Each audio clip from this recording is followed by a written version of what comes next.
A tailor locked his shop at midnight. By morning, he'd vanished without a trace.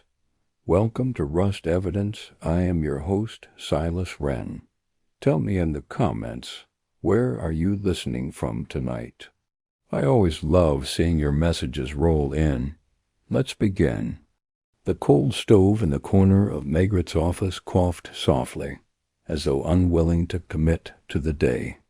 Outside, the fog clung low along Boulevard Richard Lenoir, smearing the street lamps into yellow blots and silencing the usual morning. Trams, a deliverman's cart, rattled past, its wheels sounding farther away than they should. It was 7:30, and the office was still his alone.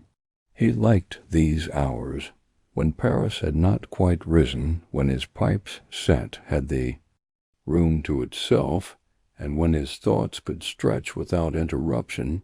He had not taken his coat off yet.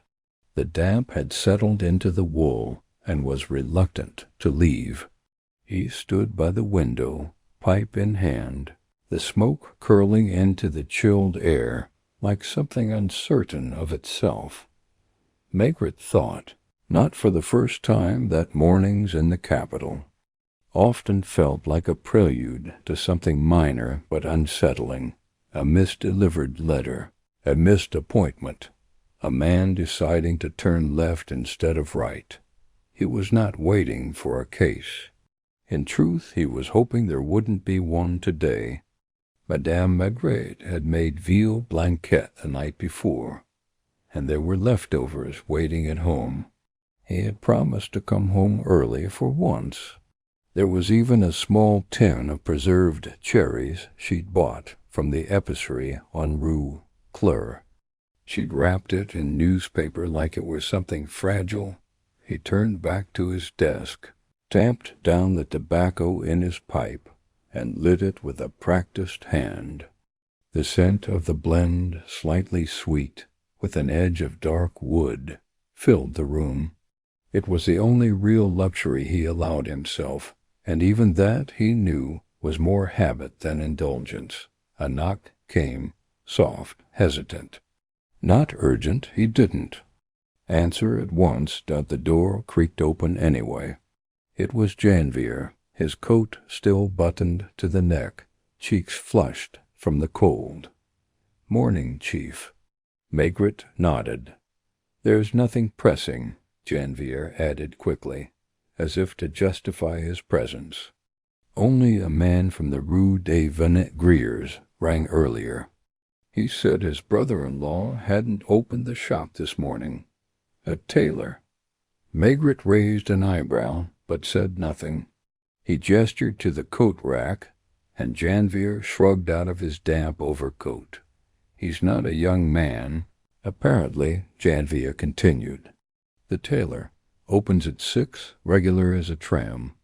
Been doing it for 22 years. Never late, never gone. But this morning, shutters down, no lights. The bell above the door didn't sound." Margaret puffed slowly. He could have had indigestion, he murmured, or gone to see a mistress, or decided he'd had enough of hemming trousers. Janvier grinned faintly. "Possibly.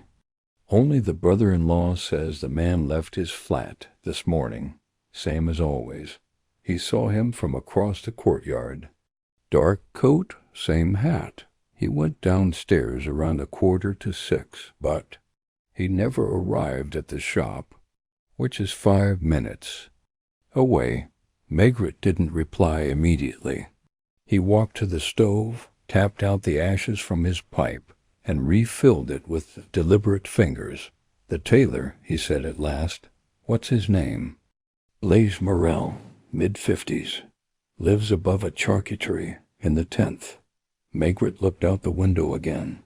The fog had begun to lift, but the rooftops still glistened from last night's rain. Somewhere below, a bakery was opening. He could smell warm dough and yeast creeping in through the old window frame. "Let's take a walk," he said quietly. Nothing urgent. But let's see the shop. He reached for his hat, paused to put on his scarf. Outside, the fog was already dissolving, revealing the city's dull stone beneath, gray, familiar, and faintly bruised by the cold. Maigret didn't know yet what troubled him about the story, but something in it, a man disappearing just 5 minutes from where he was always expected, brushed against a part of his mind that had learned to listen closely, not to what people said, but to what lingered in their silences. The fog had lifted enough to reveal the moist sheen left behind on the cobblestones of Rue de Vinaigreers.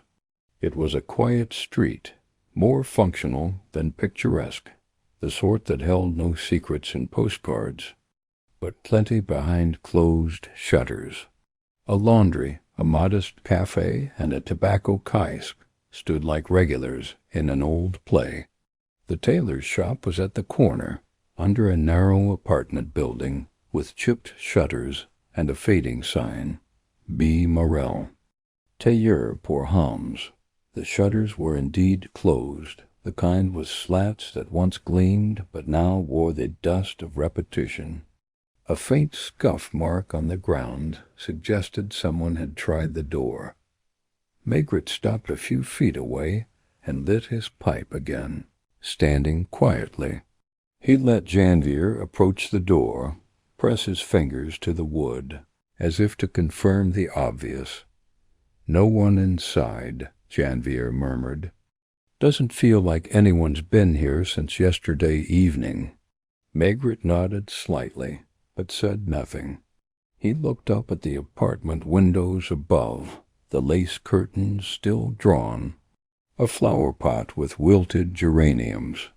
He could hear the faint clatter of pans from somewhere deeper in the building. A voice called from behind them, "You're looking for Monsieur Morel?" Maigret turned. A woman in a brown cardigan and house slippers stood in the doorway of the café 2 doors down. She had the cautious look of someone who'd already been asked too many questions. "Do you know him?" Maigret asked gently. "Of course. Everyone on the street does. Blaise Morel always opens at 6, same coat, same hat. He's part of the street." "Did you see him this morning?" She shook her head. "No, but I'm never out before 7. Still, the shutters were down when I opened. I thought he might be ill. I sent my boy to knock around 8. Nothing." Maigret looked past her into the café, still empty, chairs unstacked, a radio muttering softly in the background. "Has he ever failed to open before?" "Not once. Even when he had the flu, he came down. Just worked slower, that's all." Maigret gave a faint hum, as if considering a matter of small consequence. Then he stepped toward the shop door. The lock was old, the kind that turned with a practiced hand, but it held firm. "His flat?" he asked. The woman hesitated. "It's across the canal, near Rue de Lancre, over the charcuterie. I've never been, but he mentioned it once." Janvier pulled a notebook from his coat. "We'll check it." Maigret gave a final glance at the shop, the windows smudged by time, a small poster in the corner for woolen overcoats, probably from the winter before last they began walking. "He's a creature of habit," Maigret said quietly. "Vanishing like this, it's not a whim." "You think it's serious?" Janvier asked. Maigret didn't answer immediately. A tram rattled by and they waited before crossing the street. "I think," he said finally, "that something small went wrong. Something that doesn't make sense yet." He walked on in silence, pipe clenched gently between his teeth, the rhythm of his steps measured as though counting thoughts. The tailor had disappeared in the shortest part of his day. the walk from home to work. 5 minutes, perhaps 6. Yet he had vanished completely. The street above the charcuterie was quiet, set back just enough from the canal to hear the water moving, but not to see it. Rue de Lacry at that hour still smelled faintly of yesterday's rain and today's bread, and from somewhere behind the closed windows came the low whir of a meat slicer, steady, unhurried, like an old man reading aloud. Maigret stood in front of the building where Blaise Morel was said to live, a narrow 3-story structure with flaking green shutters, a cracked stucco facade, and a heavy oak door worn soft at the edges. A metal plaque beside the bell marked 4 apartments. The tailor's name wasn't among them, but that meant little. People didn't always update such things. Sometimes they didn't want to. Janvier pressed the bottom bell. A moment passed, then another. The door buzzed open. They climbed the worn staircase, the kind that creaked only after you passed, like it wanted to whisper something back. On the 2nd floor, a door opened before they reached it. A woman, perhaps, in her late 40s, peered out. She wore a robe, the belt tied hastily, hair pinned in a way that suggested sleep had only just ended. She looked not surprised to see them, but faintly annoyed, as if their presence had confirmed something she'd rather not think about. "You're here about Monsieur Morel," she said before Maigret could speak. He nodded. "May we?" She stepped back. The apartment was modest, a narrow hallway, pale wallpaper with a vine pattern, wooden floor, rubbed thin by decades. A smell of boiled chicory hung in the air. No perfume, no smoke. Everything was tidy but used. "I'm Lee Morel, his sister-in-law." "Not his wife?" "She died 5 years ago. My sister. Cancer." She said it without emotion, as if she'd told the story too many times to be moved by it any more. "I moved in after that to help, stayed. And this morning?" Maigret asked gently. "He left as he always does," she said. 6:15, same coat, same hat. I heard the door close. The usual sound. Did you see him?" She shook her head.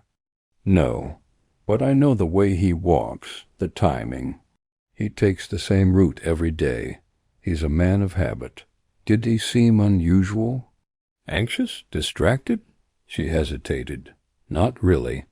Though he wasn't sleeping well these last few days." "Did he say why?"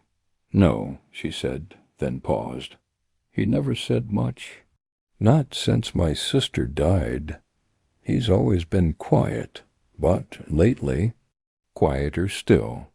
I thought maybe it was the cold." Maigret took in the apartment. It was clean, but with that fragile cleanness that suggests not care but avoidance, the kind of tidiness that comes when no one wants to be home too long. Did he receive visitors? Maigret asked. She shook her head. "Never. Just clients at the shop. No friends here. None that I know of. Letters? Phone calls?" "No phone. He wrote a few postcards, old clients, sometimes, but never much." Maigret looked toward the corridor. "His room?"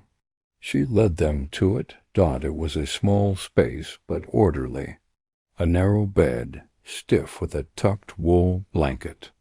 A wardrobe, closed. A dresser with 2 brushes, a jar of shaving soap, and a small framed photo. A woman, pale and serious-eyed, standing beside a young Blaise Morel in a summer dress. Likely the sister. Maigret stood still, breathing in the faint odor of starch. An old paper. He looked to the wardrobe, but didn't open it. He didn't need to, not yet. Anything missing?" he asked. "No. His good coat is gone, the one he wears to work, the wool one. He even took his scarf." Maigret noticed something then, not what was there, but what wasn't. The bed had not been slept in. He stepped forward slightly and pressed a hand to the blanket, still smooth, uncreased. The pillow fluffed but untouched. "You're sure he left at 5:45? "I heard the door. The floor creaked when he crossed the hall, the same way it always does," Maigret said. Nothing for a moment. He walked over to the window and opened it. The air was damp, but not too cold. From this height, he could just see the edge of the canal and a man on a bicycle, balancing a baguette under one arm. The silence in the room had settled like dust. "When did you last speak to him?" Maigret asked suddenly. She seemed startled. "Last night, at dinner." "What did you talk about?" She hesitated again. "Nothing really. He asked for salt. I told him there was none. We were supposed to go to the grocer this morning." Maigret nodded, almost to himself. He stepped back from the window, looked once more at the photo on the dresser, and then turned. "Thank you, Madame Morel. We may return. For now, if anything comes to you, anything at all." She gave a weary nod. Outside, Maigret and Janvier descended the steps slowly. "He never slept in the bed," Maigret said at the first landing. "He dressed and left, but didn't go to the shop." "That's a decision. Maybe he was meeting someone?" "Perhaps." Maigret's voice was neutral. "Or perhaps he was avoiding someone." At the bottom of the stairs, the door closed behind them with a thud like a drawer being shut. The butcher across the street was hanging sausages in the window. Life on Rue de Landry was continuing with polite disinterest.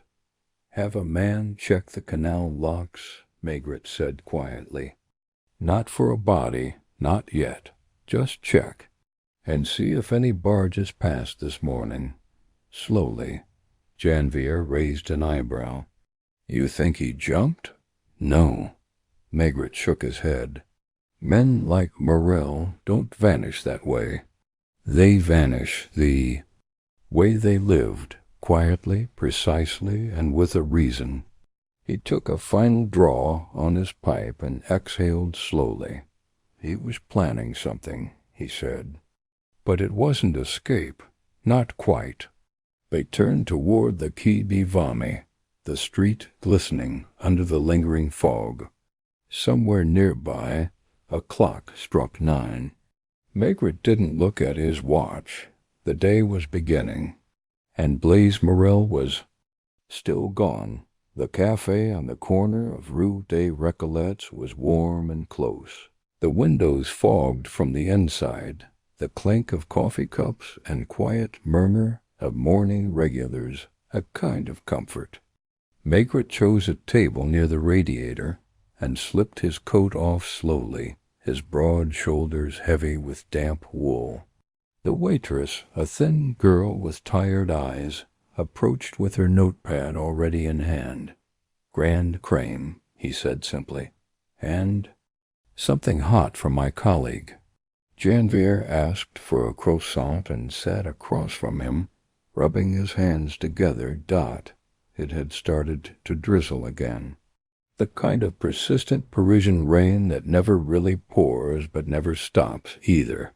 The air outside was soft with it, the city damp to its bones.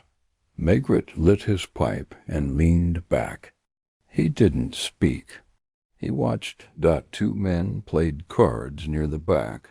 An older woman unfolded a newspaper carefully, smoothing it as if it were linen. The waitress moved silently between the tables, her shoes whispering against the tile. He wasn't looking for anything in particular, But sometimes, in watching the ordinary, something unusual emerges. Janvier, he said quietly, have someone speak with the tenants in the building on Rue de l'Ancre, discreetly, floor by floor. Ask if they heard the door that morning or saw Morel leave. Janvier nodded, brushing a few flakes of pastry from his sleeve. You think she's lying? Not lying, Maigret replied, but perhaps repeating what she expects to be true, or what she wants to be true. Janvier didn't ask more. He had worked with Maigret long enough to recognize these pauses, the quiet steps the inspector took around a thought, not toward it. A deduction formed not by assembling facts, but by allowing them to settle, like silt in a glass of water. When the coffee arrived, Maigret wrapped his fingers around the warm cup and sipped. Outside, a man in a gray hat walked slowly past the cafe window, then stopped and looked inside. Just for a second, just a glance. Then he moved on. Maigret didn't react, but he noted it. Let's take another look at the shop, he said after a moment. They returned to Rue des Vinaigres. The tailor's shop was unchanged, still closed, the shutters tight. But across the street, the cafe owner, who had spoken earlier, was now sweeping his entrance with a long-handled broom. He paused as they approached. Any news? He asked. Not yet, Maigret replied. Do you remember if he had visitors lately? Anyone new to the street? The man considered. Not at the shop, but last week, number maybe 10 days ago. Someone waited outside. Didn't go in. Just stood across the street. Watched for maybe 10 minutes. Describe him. Gray coat, not too tall. Hard to tell in the shadows. I remember the hat, one of those with a soft brim, foreign-looking. Didn't see his face. Maigret glanced down the street. The houses were all close together, their windows shut like mouths that had decided not to speak. He could have been waiting for someone, the cafe owner added, or just watching. That was all he had. Inside the shop, they used the key provided by a locksmith. The door creaked inward reluctantly. Dust floated in the still air. Maigret entered first. It was a small space, cluttered but precise. Bolts of fabric stacked on shelves, pins in a tin, a measuring tape coiled beside a thimble. The mannequin near the back wore a half-finished vest, its lining exposed, thread hanging like a forgotten sentence. Maigret touched nothing. He moved slowly, letting the room speak. A kettle on a small burner near the counter. Cold, a chair pulled slightly away from the work table. An envelope tucked under a tailor's notebook, addressed but not sealed. He didn't open it yet. He turned to the back door. It opened onto a narrow corridor, shared with the building next door, lined with bins, crates, and a broken umbrella. A delivery entrance, perhaps. It was unlocked. Could he have slipped out the back? Janvier asked. Possibly, Maigret murmured. But why bother coming here at all? He looked at the calendar on the wall. Tuesday, the 5th. A red mark had been drawn around yesterday's date. A small one. Just a red dot, made with a fountain pen. Maigret returned to the counter and picked up the envelope. It was addressed to Madame Lee Morel. In a careful hand, still unsealed. He turned it over, then set it down. He would not open it yet. Not without reason. I'd like to speak with his customers, he said. Those who came often. the sort who knew him over years, not weeks. "I'll start with the ledger," Janvier offered, already opening a drawer behind the counter dot as Janvier began flipping through the accounts. Maigret returned to the front window and looked out. The man in the gray hat had returned. He stood across the street again, hands in his pockets, not looking at the shop directly, but at the cafe beside it. He didn't seem nervous, just present, waiting. "Stay here," Maigret said softly, "and watch." He slipped out the door and crossed the street slowly, deliberately. When he reached the corner, he turned as if to inspect the lamppost, then glanced back. The man had gone. No. Footsteps. No doors slammed. Just gone. Maigret stood in the drizzle for a moment, pipe cold in his hand. Then he turned and walked back. "Did you see him go?" he asked Janvier as he re-entered. "No. Just stepped behind the cafe awning. Then nothing." Maigret said nothing more. Instead, he took a sheet of paper from the notebook, flattened it against the counter, and began to sketch. Not a face, but the posture, the stance, the way the coat sat on the shoulders, the angle of the hat. Not exact, but close. He placed it beside the envelope addressed to Madame Morel. Then he sat, and he waited. By early afternoon, the drizzle had thinned to a fine mist, and the gray sky hung low and even over the rooftops, like a lid pressed onto the city. Inside the shop, Maigret sat at the narrow counter with his hands folded, eyes steady on the street. Beyond the window, the envelope addressed to Madame Morel rested in front of him. He had still not opened it. Behind him, Janvier leafed through the customer ledger, stopping now and then to tap his pencil thoughtfully against the pages. It was a tidy book, organized, neat, almost obsessively so. Morel had written down each client's name, measurements, fabric choices, and payment history in an elegant, controlled hand. "Here," Janvier said at last, tapping a line. "Madame Odette Lambert. Been coming to him since 42. 2 suits. A year, regularly, paid on time. Address is near Gare du Nord, Rue de Maubeuge." Maigret gave a small nod. "Let's pay her a visit." They left the shop just after 2, passing again the quiet cafe with its bored waitress wiping tables. The man in the gray hat had not returned. Rue de Maubeuge was noisier, busier, lined with tall residential buildings that leaned slightly forward like curious neighbors. At number 118, they climbed to the second floor and rang a bell with a small brass plate beneath it. M.E.O. Lambert. The door opened partway. A woman of around 70 in a cardigan too large for her peered at them through thick glasses. Her hair was pinned neatly, and she wore an expression somewhere between suspicion and fatigue. "Yes? Madame Lambert? I'm Chief Inspector Maigret. This is Inspector Janvier. May we speak with you?" She stepped aside without question, as if she had expected someone eventually.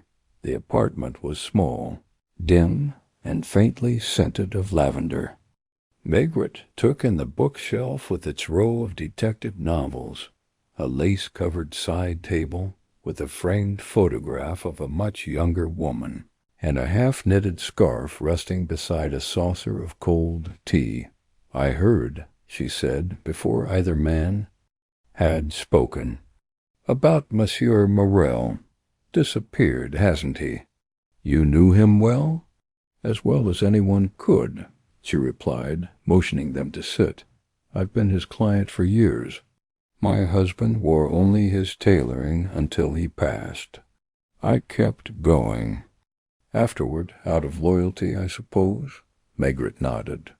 Did he ever speak of his personal life? She smiled faintly. Not really. Blaze wasn't the type. Courteous, quiet. Always knew how I liked a hem stitched. Never hurried. Never gossiped. That's rare, you know. A tailor who listens more than he speaks. Did anything seem different recently? She set her knitting aside and folded her hands. Not at first, but last month, yes, something changed. He seemed preoccupied. Twice I had to repeat myself that never used to happen. He forgot the buttons on a blazer. Apologized, said he'd been distracted. Did he say by what? No. She studied Margaret carefully, but I wondered if it was a woman. Margaret raised an eyebrow. Why? She shrugged. Just something in the way he looked out the window. I asked once, jokingly, if someone had caught his eye. He smiled, but it wasn't a happy smile, more like a private one, you know? Margaret did know. He had seen it in men before. A smile not meant for the present, but for something already lost or never had. Did he ever mention his sister-in-law? Lee? She said, with a faint sniff. Yes, once or twice. I don't think they got on terribly well. She ran the household from what I gathered. Blaze deferred to her in the way a man does when it's easier than resisting. Margaret tapped his pipe gently against his knee. Would you say he seemed afraid? She hesitated. No, not afraid, but how shall I put it? Like someone who knew a secret and couldn't decide whether to share it or bury it. When they stood to leave, she added, I don't think he's dead, Inspector. I think he's hiding. Margaret paused at the door. Why would he hide? Because, she said simply, some people vanish not to escape punishment, but to avoid hurting others. Back on the street, Margaret walked in silence for several paces. The air was beginning to cool again. The mist, like everything else in the city, had settled into stillness. He wrote her a letter, he said at last. Janvier nodded. Lee? Yes, a final word. Something quiet. You don't address an envelope unless you mean it to be read. Why didn't he seal it? Margaret didn't answer immediately. Then because he wasn't sure if he'd leave. They walked back toward the canal. As they passed under an awning, Margaret paused. I'd like to speak with her again. But not at home, somewhere neutral. Their precinct? No, she'd close up there, somewhere familiar but public. He looked at the cafe beside the shop. There, Lee Morrell arrived just after 4. She wore the same coat, her collar turned, up against the cold. Her face was drawn, but not tear-streaked. She entered the cafe as if she'd been summoned to an exam she hadn't studied for. Margaret rose, nodded politely, and motioned to the seat across from him. Thank you for coming. She nodded, her hands twisting in her lap. He set the envelope on the table between them. She didn't reach for it. You didn't mention this, he said calmly. I didn't know, she said too quickly. It was on the shop counter. With your name. I haven't been to the shop. You haven't asked if they found him. She looked down. Her fingers had gone still. I assumed the worst. Margaret didn't press her. He let the silence stretch until it had weight. Finally she spoke again. He was going to leave. Did he say that? No, but I knew. He'd been sleeping less, reading the same papers again and again, rechecking numbers. selling tools from the back, quietly. Why? She swallowed. There was someone who used to come by a woman, not recently, years ago, after my sister died. She only came twice, once during the day, once at dusk, never stayed long. Maigret said nothing. She sent a letter about 6 weeks ago. I didn't read it, but I saw the return address. She reached into her bag and slid a scrap of torn envelope across the table.line.maigret, single quotes. S. brow barely moved. He burned it after, Lee said, but he kept the ashtray on the windowsill. It smelled of perfume. What was her name? I don't know. Maigret picked up the envelope from the shop. I? She nodded. Dot. He opened it. Dot. Inside was a single sheet of paper, folded twice. He read it once. Then again. Dot. It said, Lee, I've gone. Not far. I'll send word once I've decided whether this is memory or hope. I left quietly. As you know, I must. Don't be angry. B. Maigret folded the letter carefully and slid it back inside. He stood. The rain had stopped. The street outside gleamed faintly in the glow of early evening. He turned to Lee. He may write, or he may not. She nodded. Dot. And then, very quietly, I hope he does. By the time Maigret stepped back onto Rue des Vinaigriers, the street had fallen into that pale, quiet particular to early evening and working class quarters of Paris.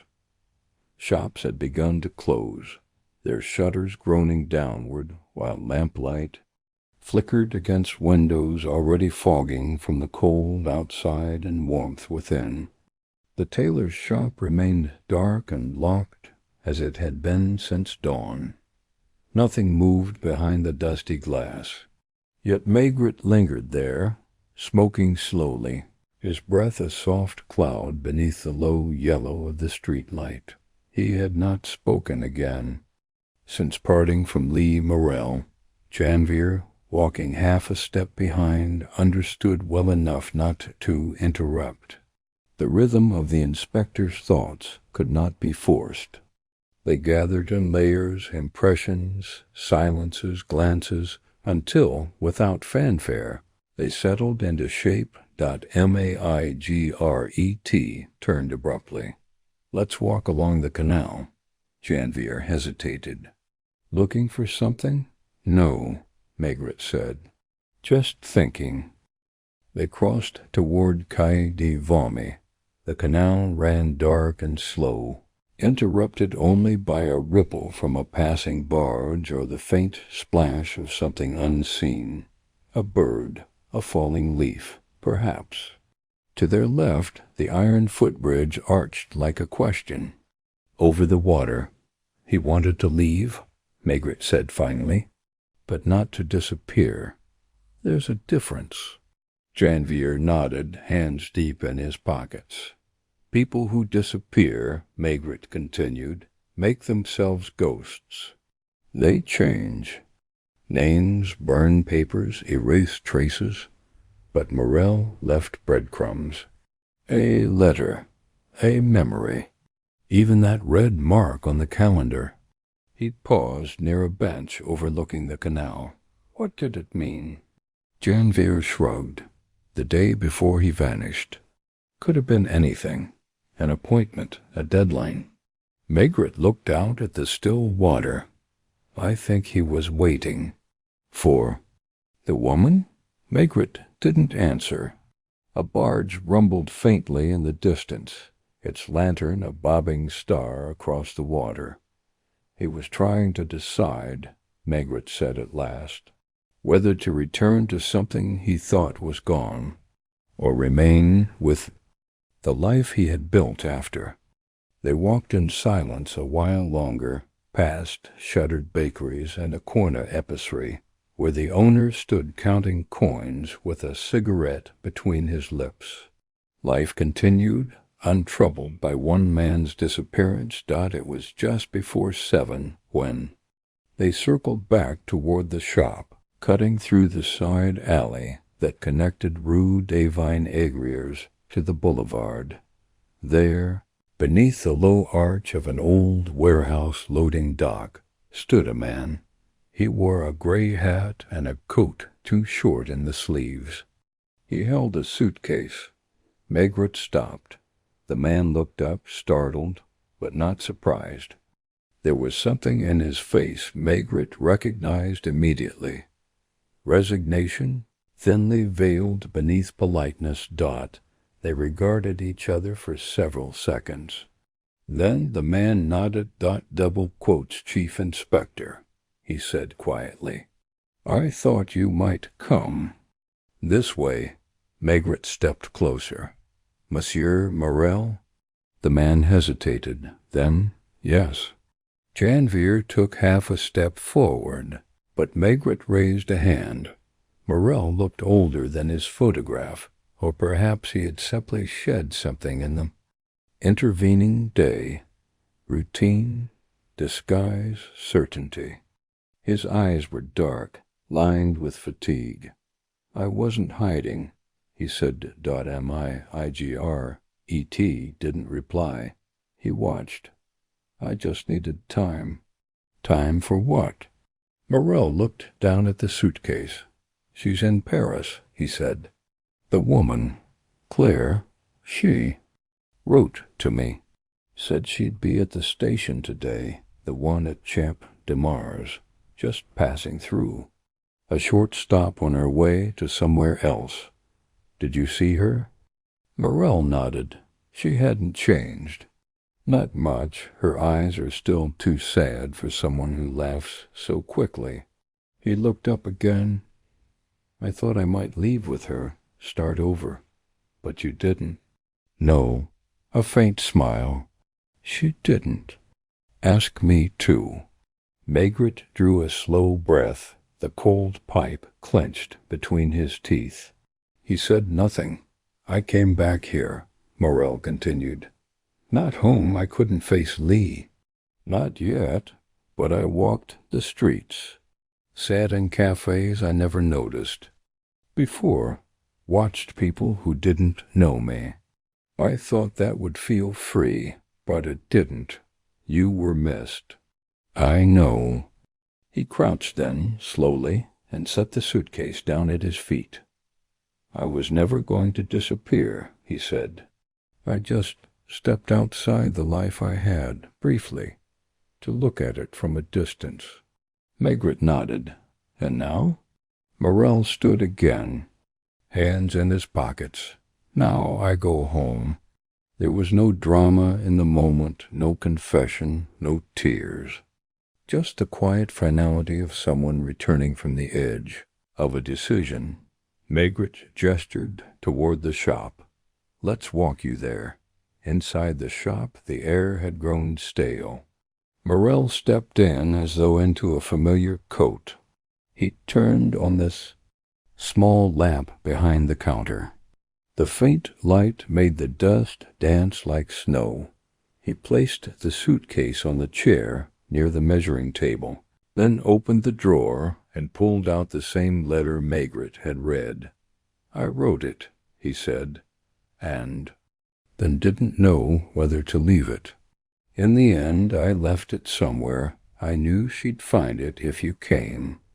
Maigret watched him, noting the ease with which he moved through the space, the way his hand brushed the fabric swatches, the way his eyes lingered on the mannequin.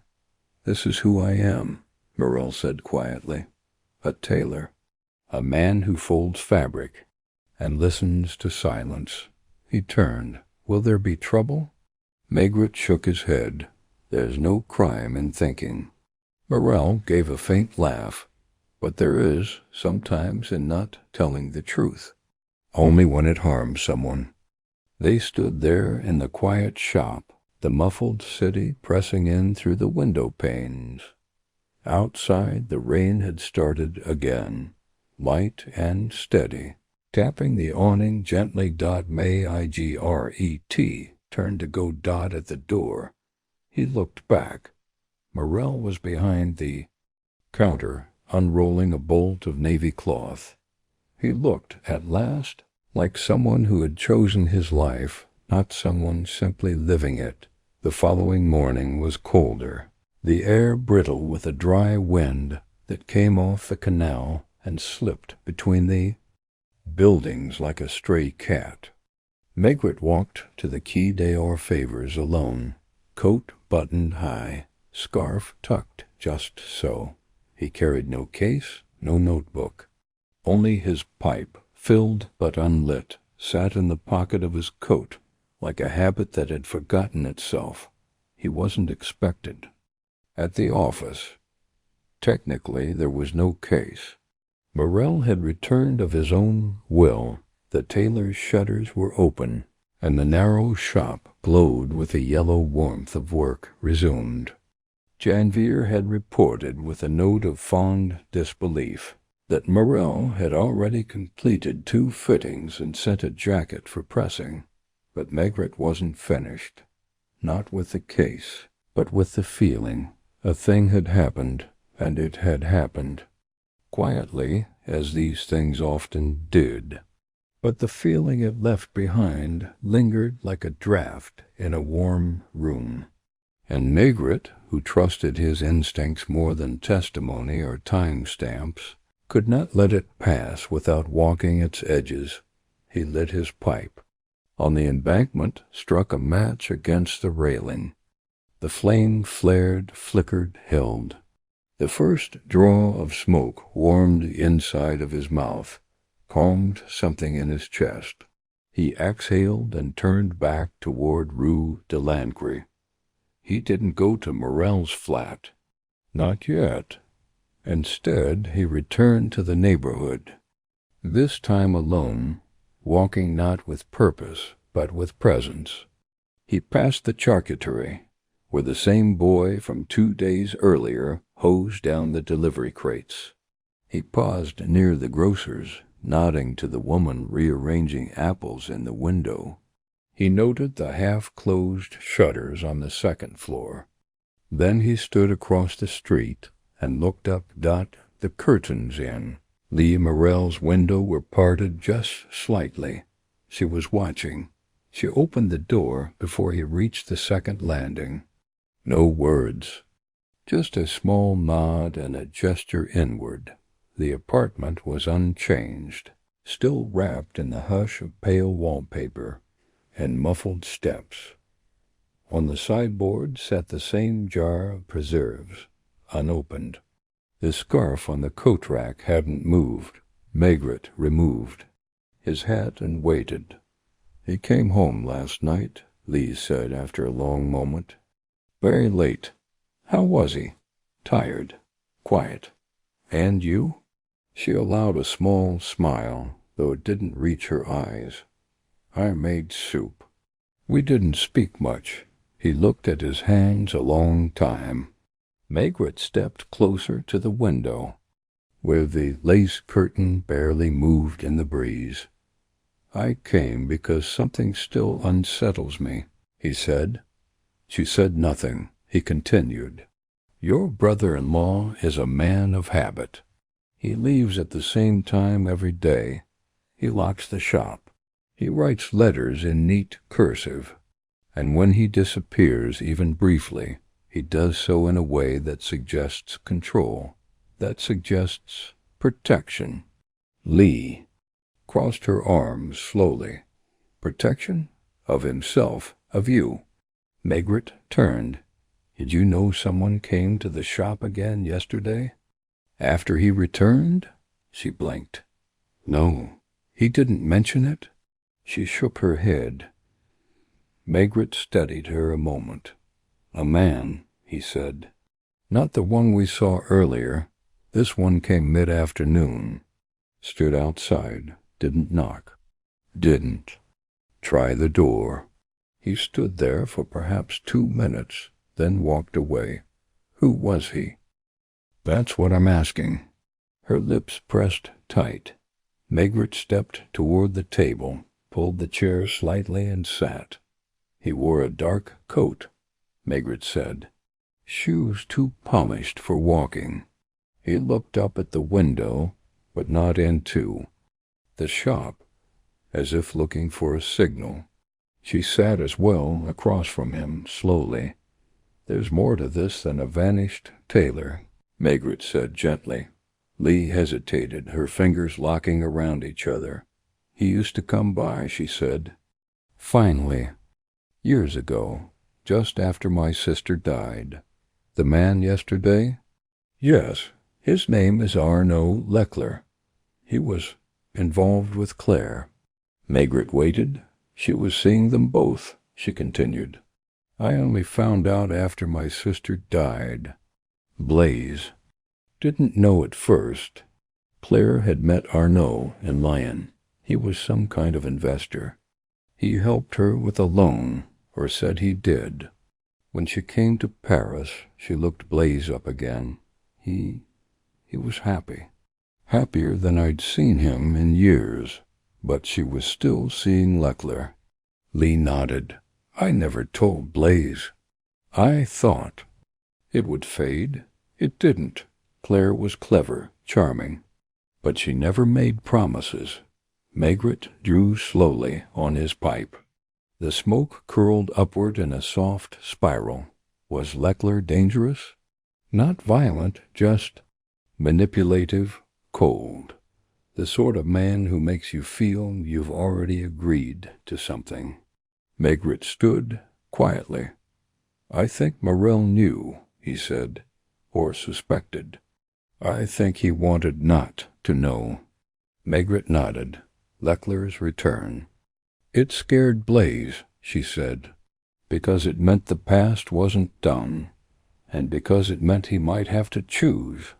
Maigret left the apartment with a faint nod of thanks and walked slowly back toward the canal. He made one call from a public box, a quiet request to have a man look into Arnaud Leckler. No alarms, no flags, just background. Then he returned to the tailor's shop. The bell above the door tinkled faintly as he entered. Morel looked up from the table, needle in hand. You came back, he said, as if it were the most natural thing in the world. Maigret didn't speak. He watched Morel return to his work, guiding the thread with steady fingers, his brows furrowed in focus. There was a man yesterday, Maigret said after a time. He stood outside. Morel didn't look. Up, I saw him. Why didn't you speak to him? I didn't want to. Maigret stepped further inside. He may return. Morel nodded. I hope he does. Why? So I can tell him to leave. Maigret said nothing. I didn't go to Lyon to follow Claire, Morel said, and prompted. I went to see if what I remembered was real, if she was still something. Someone I missed, she was. And she wasn't. He looked up. But I didn't expect Leckler. You knew he might come? I knew she might send him, or he might follow. She's not cruel, but she's careless. And he's the type who doesn't let go of people. He keeps them in his pocket. Maigret stood by the mannequin now, touching the cloth draped across its shoulders. Will you tell him to leave? Yes, and if he doesn't? Morel's expression didn't change. Then I'll ask for help. Maigret nodded. That was all. Outside, the wind picked up again. The bells of St. Martin struck noon. The tailor returned to his stitches, and the inspector once more walked into the cold dot. It was Thursday, and Paris had grown sharper in the cold. Even the Seine looked narrower, like it had recoiled from its own banks. Maigret sat at his usual corner table in Brasserie Dauphine, a place not far from the Quai des Orfèvres, where he sometimes went not to think, but to rest from thinking. The window pane beside him rattled faintly in the breeze, and his beer sat, half drunk, in front of him. The bartender had offered to turn up the heat, but Maigret declined. He watched people pass along the boulevard. Most walked briskly, collars upturned, scarves drawn across their mouths like weary sentries. It was the season for patience, and Maigret, above all, was a patient man. At noon, Janvier arrived, cheeks flushed from the wind, hat damp with mist. "I've got something," he said without sitting. Arnaud Leckler. Nothing official. No priors, no financial scandals, but reputation. He worked in textiles and small capital investment. 2 firms folded under him. Nothing stuck, but some people say he's got a long reach and long pockets. Women? Janvier nodded. A few. Nothing public. The kind who vanish from the story before it ends. Maigret leaned back in his chair. "He's the kind of man who counts silence as leverage," he said. "And he's come to collect." Janvier waited. "Has he been seen again?" "No, but I checked with a hotel concierge near Gare de l'Est. Leckler's name was on a booking. He checked in late Tuesday. Paid cash." "Still there?" Janvier nodded. "Room 12. No phone calls. No meals delivered. But he's there." Maigret tapped his fingers once against the glass of beer, then rose. "Let's pay him a visit." No fuss. They found the hotel tucked into a crooked corner just off the main station, a place with narrow hallways and wallpaper that peeled at the corners, but a certain dignity in its effort to remain clean. The receptionist was young, uninterested. He waved them toward the stairs. Room 12 was at the end of the corridor, opposite a frosted window that looked out onto the railway lines. The carpet muffled their footsteps. Janvier knocked. Nothing. He knocked again. Firmer this time, still silence. Maigret raised a hand and tried the handle. Unlocked. Inside. The room was dim, lit only by a lamp on the bedside table. A valise sat open, one shirt half unfolded on the bed. A coat, a good one, hung neatly on the back of the chair, but the room was empty. Maigret stepped inside slowly. He noticed 2 teacups on the table, one empty, one half full and cold. Beside it, an ashtray. Only one cigarette smoked. A Gauloise, burnt almost to the end. "Didn't pack in a hurry," Janvier said. "He left deliberately." Maigret walked to the window. Beyond it, the tracks shimmered faintly with frost. "He's not running," he said. "He's circling, waiting for something?" "No," Maigret replied. "He's waiting to be seen." They returned to Rue des Vinaigres just after 2. Morel's shop was open, its little bell ringing as a young man exited, coat draped over his arm, a receipt folded in his gloved hand. Inside, Morel was pinning a cuff. He looked up at the sound of the door, then nodded once. "Come, as always." Maigret crossed to the counter, but didn't speak until the customer had gone. "Leckler's in Paris," he said. "At a hotel." Morel met his eyes, but there was no surprise there. "I know. He's come for something." Morel set the jacket aside and began rolling the measuring tape with steady fingers. "He wants Claire," he said. "She's already left." Morel gave a small smile. "That's the trouble with men like Leckler. They don't chase the woman. They chase the proof that she loved them more." Maigret lit his pipe. The smell filled the room like a warm memory. "He'll try to speak with you." "I expect so. You'll refuse?" "Yes." Maigret nodded. But he lingered. After a moment he said, "Would it be easier if we spoke to him first?" Morel paused, then shook his head. "If you speak to him, it becomes official. And I'm not sure what he's done that's illegal." Maigret looked at the man before him, shoulders square, face weary but resolved. "He'll test you," the inspector said softly. "Not with threats, but with possibilities. I know." Janvier had stepped to the window.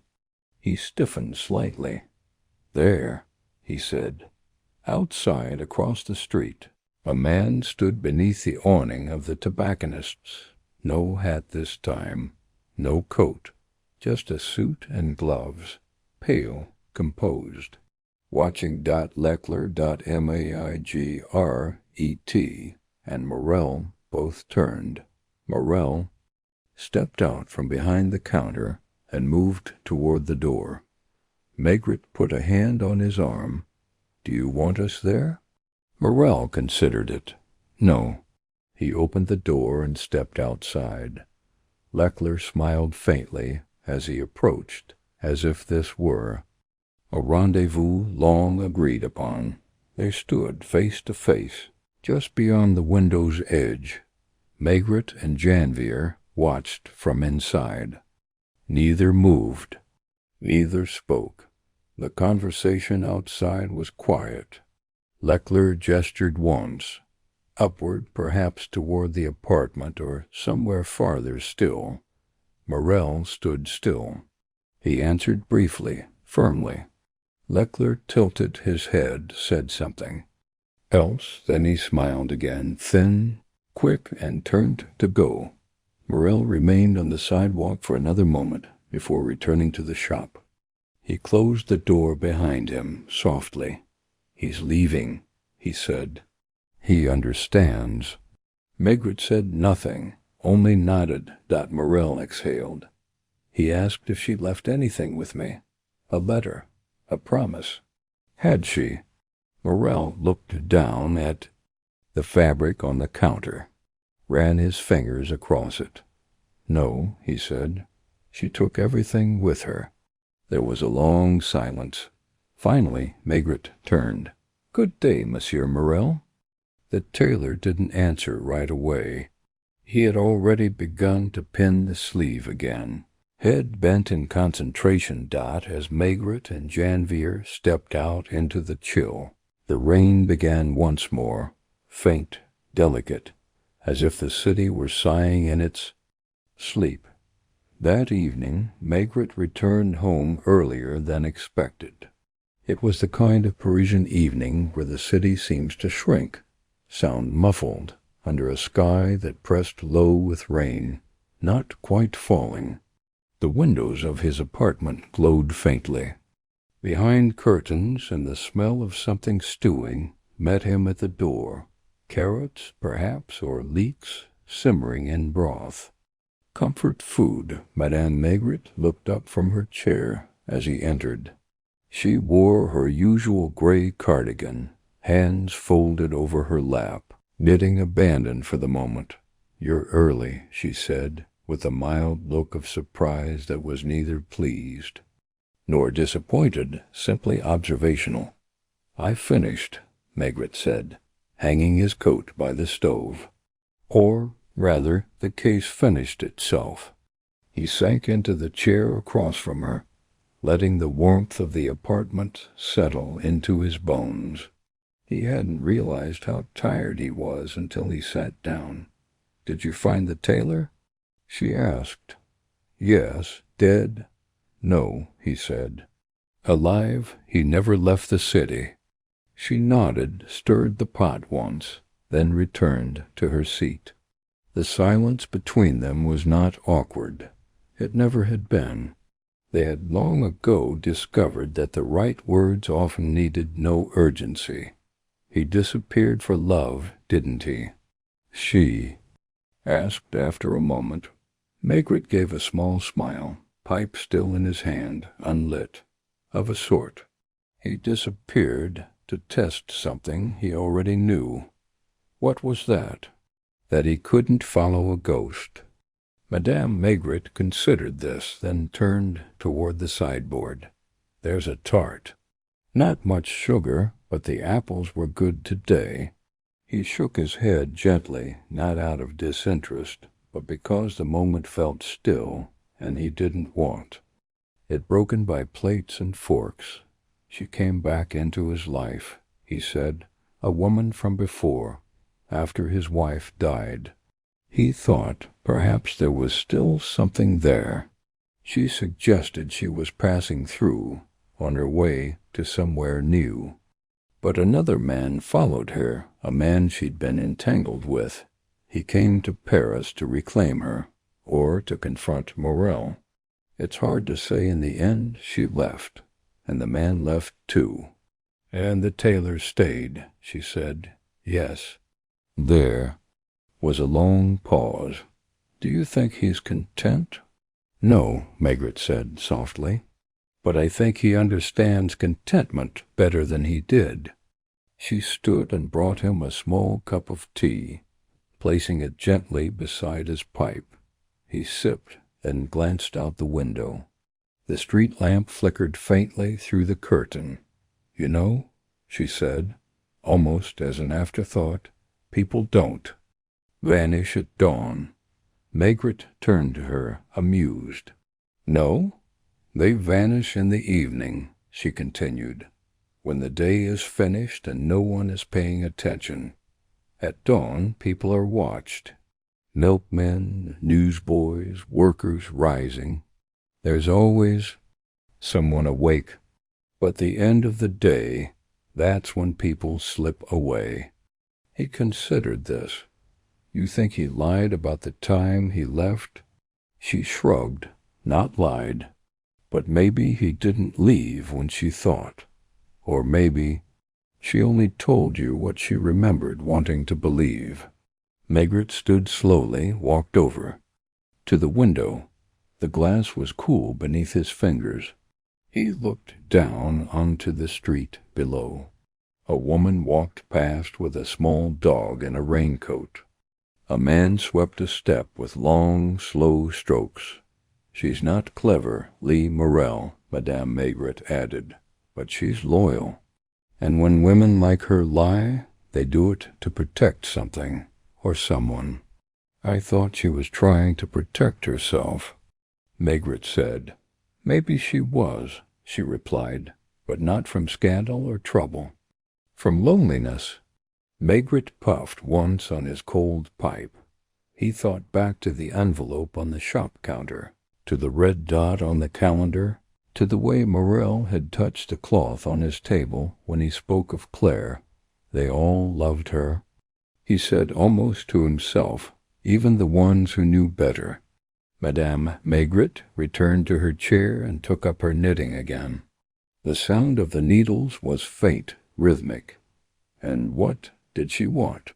She asked. Maigret didn't answer right. "Away."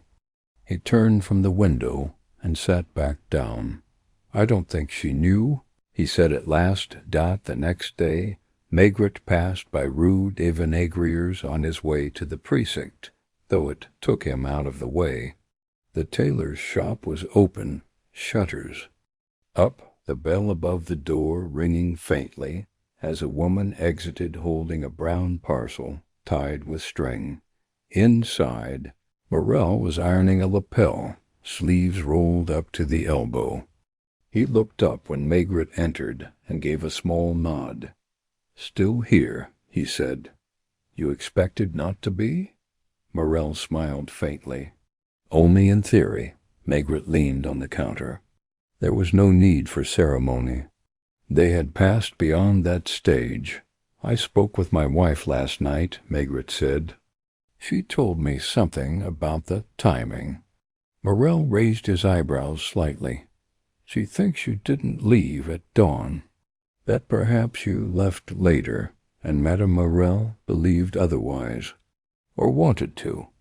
Morel didn't answer right away. Then he nodded once. "I waited until evening, after she had gone to the grocer.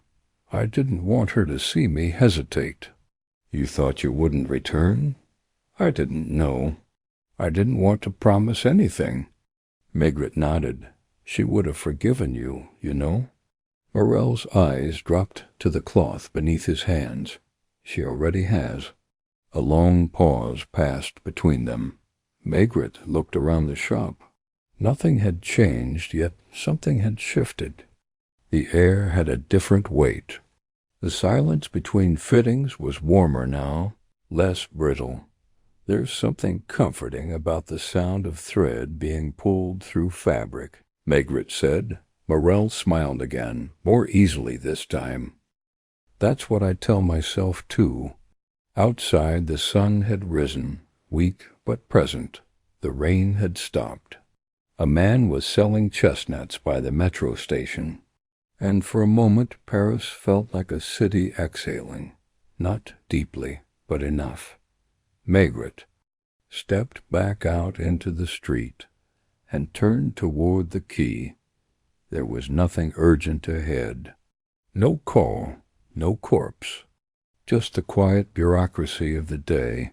But he walked with a calm he hadn't had 2 days before. A tailor had vanished at dawn dot, and now, quite plainly, he was back. A week passed. Paris did what Paris always does, shifted slightly under gray. Skies pretended not to notice change and moved on. A few days of sun had dried the canal walls, and shopkeepers had begun displaying spring jackets with a kind of hopeful defiance, though everyone still kept scarves near at hand. At the Quai des Orfèvres, the usual procession of papers, small crimes, and bureaucratic dust continued its shuffle, and Maigret returned to his routine without ceremony. But the tailor remained with him, not in any official sense. No one had filed a report, no charges had been pressed, and the files on his desk were filled with more tangible matters: a theft near the Gare de Lyon, a missing ledger from a dental clinic, a porter who claimed to have seen a ghost on the Rue de la Hachette. And yet Maigret had come to understand over the years that some cases weren't cases at all. They were questions of the heart, quiet disruptions in ordinary lives that left no fingerprints, but still lingered, like the smell of rain in wool. Blaise Morel's disappearance and reappearance had left behind just such a trace. On Friday afternoon, Maigret found himself again near Rue des Vinaigriers, without quite intending to be. He had stopped at a corner tobacco shop for matches, and walking out his steps had simply turned that way. The tailor's shutters were open. Through the glass he could see Morel hunched over the counter, stitching something dark and formal, his needle moving in slow, deliberate arcs. The bell tinkled as Maigret entered. Morel looked up. "Inspector, I'm not here on business." "You rarely are," Morel said with a faint smile. Maigret stepped farther into the shop. It was warm. The stove in the corner radiated gently, and a soft jazz tune played from a small radio behind the curtain. "What are you working on?" "A suit," Morel said, "for a man who's about to retire. He says he's always worn cheap ones, and wants to feel what it's like to wear something made with care." "A good reason." Morel set down his needle and motioned toward a chair near the window. Maigret took it. They sat quietly for a moment, the city outside muted by the thick window glass. "Do you miss her?" Maigret asked suddenly, not unkindly. "Claire?" Maigret nodded. Morel took a moment to answer. "I miss what she reminded me of," he said. "Not her exactly, not who she is now, but what she represented when I first knew her, possibility. And Leckler? I doubt I'll see him again. He came to win, and he lost. Did you ever speak to her? Really? No, Morel said, but I didn't need to. Her presence was a conversation. Maigret accepted this. He had seen such things before, relationships without dialogue, fueled by memory and longing rather than exchange. Often they were the strongest and the most fragile. She gave me the excuse to test myself, Morel continued, to see if I still believed in anything beyond habit. Turns out I do. He lifted the jacket he had been working on and held it to the light. This, he said, it's not glamorous, but it's precise, and the man who wears it will feel, for a few moments at least, like he's known and seen. Maigret nodded slowly. I suppose, he said, that's what we all want. They sat for a while longer. Eventually, Maigret stood. He reached into his pocket and pulled out a matchbox. I brought you something. Morel raised an eyebrow. They're wooden matches, Maigret said, the kind my father used. For when you iron, the electric plate takes too long. Morel took them, smiled, and set the box on the counter-dot. As Maigret reached the door, Morel said, You came back because of your wife. Maigret turned. She reminded you of something. Yes, Maigret said, that people don't vanish in the morning. Morel smiled. She's right. Maigret held his gaze. She usually is. Outside the air had softened. A breeze had picked up from the canal, and the scent of warm yeast floated down from a bakery on the corner. Children ran past on scooters, their scarves flapping behind them. Maigret lit his pipe, the flame catching easily in the stillness. He didn't walk to the precinct, not yet. He turned instead toward the footbridge by the canal and climbed it slowly. From the top he could see the rooftops of the quartier, the narrow lanes threading through stone buildings, the faint ripple of the water below Dot, and there on the far side was the tailor's shop, small, nearly swallowed by the city around it, but glowing faintly like a coal that refused to go out. He leaned on the rail and watched it for a while. There would be other cases. There always were. Files would pile up. Names and statements would blur. But something about this one would stay, not because of violence or deception, but because it had been a quiet thing, a man stepping out of his life, briefly, to see if it still fit, and returning, not because it was perfect, but because it was his.